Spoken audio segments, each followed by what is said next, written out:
How to deal with your significant other's toxic family. I'm not gonna sit here and say I'm this super qualified person, like I've been with 100 different toxic families. No, but I have been in a 5-year relationship and still dealing with that family to this day. And the first bit of advice I'll give is don't change. Be who you are and be that 100%. Don't conform, because the minute you do that, they got you. That's when you become another puppet in that hierarchy system that they have going on. And you know what makes it really bad? And this is what I dealt with, is the pessimistic negativity. Like, everything about everyone in that family was negative. Everyone's negative. Everyone's closed-minded. No one's done anything with their life. And when you get a 19-year-old young man who's been in the Marines and who's accomplished this and done that, it's almost like you come off as threatening. They're insecure to you. So if you're dealing with that, there's a big chance that that you threaten what it is that they have going on, and there's nothing wrong with that. But what I will say is, I never disrespected them at all. I never disrespected them at all. Through all the disrespect I've gotten, I haven't disrespected them at all. And my strategy from day one was, I had a clear understanding with my girlfriend that when we have issues, she's not running and telling her family, because when she runs and tells them, that's lighter fluid on the fire, and that's just giving them everything that they need to go against me. Um, Also, what I did was I never showed up every week. Every time they had an event, I wasn't there, and I would show up for certain events just because I wanted to keep it special. They would be glad to see me whenever they did see me. So that was my whole thing. But even still to this day, they resent me, and that's okay. They resent me because I'm everything that they're not, and sometimes that's what it is.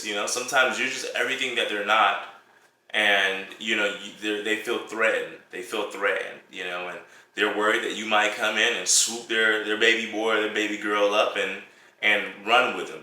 Because a lot of families and a lot of those toxic families, there's a dictator in the household. They expose them to what they want to expose them to. They basically brainwash everyone in the household. There's always a dictator in a toxic household.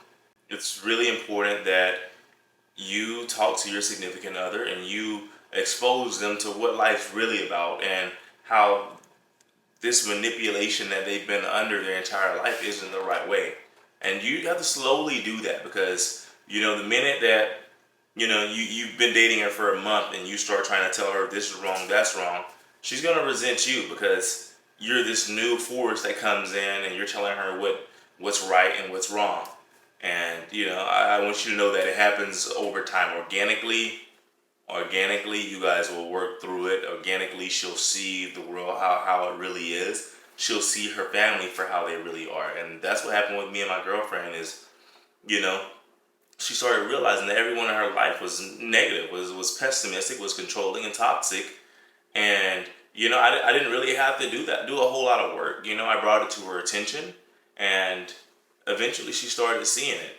The significant other is going to have to open up and realize what's really going on and take action themselves. And if they don't take action, then they're going to end up having to choose between the two. They're going to have to choose you, or they're going to have to choose that toxic family that they've been manipulated by their entire life. And the odds aren't very good if their eyes aren't open. So love them through all of it. Love the family, support them, love them from a distance. Don't change. Don't allow them to change you. Don't become something you're not, because you're trying to, appease to what it is they're looking for.